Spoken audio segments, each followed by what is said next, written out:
لله الواحد الأحد الفرد الصمد الذي لم يلد ولم يولد ولم يكن له كفوا أحد، وصلاة ربي وسلامه على نبيه ورسوله محمد الذي قال: إن الله قد استقبل بي الشام وولى ظهري اليمن، وقال: يا محمد جعلت لك ما أمامك غنيمة ورزقا وما خلفك عونا ومددا.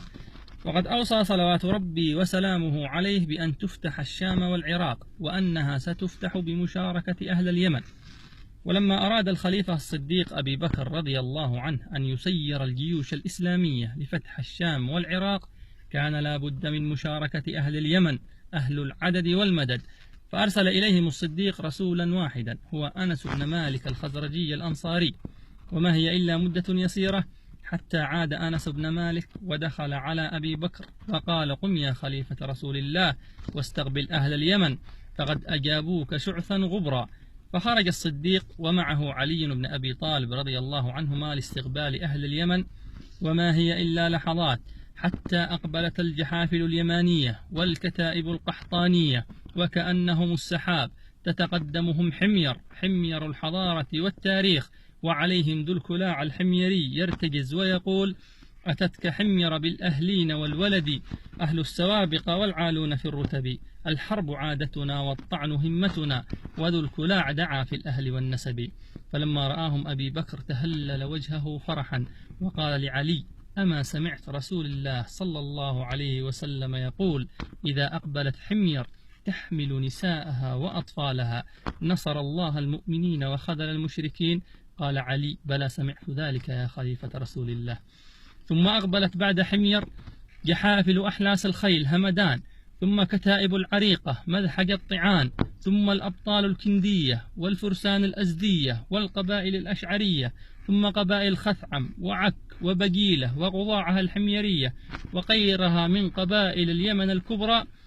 فقسمهم الصديق رضي الله عنه مع إخوانهم من قبائل العرب الأخرى إلى 4 جيوش، وأرسلهم باتجاه الشام والعراق، ففعلوا هناك الأفاعيل، فهم أبناء الحروب وفرسان المعارك. وفي إحدى معارك الشام التاريخية الخالدة قال أحد القادة البيزنطيين لذي الكلاع الحميري: نحن نعلم أن ما أخرجكم الجوع والقحط. فرد عليه فارس حمير: قد أخطأت، إنما نحن نسير على خطى أسلافنا. وفي معارك فتح العراق وفي القادسية بالتحديد، القادسية التي كسرت ظهر الإمبراطورية الفارسية وأنهتها من الوجود، ها هو فارس اليمن والعرب عمرو بن معدي كرب يفخر بقومه ويقول: والقادسية حيث زاحم رستم كنا الحماة نهز كالأشطان، الضاربين بكل أبيض مخدم والطاعنين مجامع الأضغان. وفي فتح مصر كان اليمانيون كعادتهم دوما في المقدمة، فعلى ميمنة الجيوش الإسلامية الفاتحة القائد سراج بن شهاب اليافعي، وعلى مقدمة الجيش الإسلامي معاوية بن خديج التجيبي الكندي، كما كانت قبائل مهرة بن حيدان هم أول من ركبوا البحر. وقد قال عنهم عمرو بن العاص رضي الله عنه: أما مهرة فقوم يغلبون ولا يغلبون.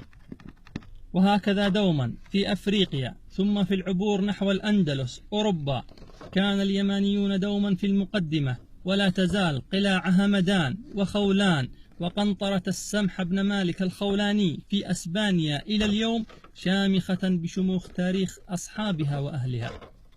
ثم إنهم مع إخوانهم المسلمين قد قرعوا أبواب باريس بقيادة عبد الرحمن الغافقي صاحب تهامة، معركة بلاط الشهداء المشهورة، إلا خير دليل على ذلك. وهكذا هم أهل اليمن قديما وحديثا، أهل العدد والمدد والعون والنصر والتمكين، كما أنهم المخزون البشري للأمة العربية والإسلامية جمعاء. ولله در القائل: يمانيون غير أنا حفاة قد وطئنا تيجان كسرى وقيصر، قد روينا الأمجاد جيلا فجيلا، جدنا صاحب الحضارات حمير. ودمتم بخير، والسلام عليكم ورحمة الله وبركاته.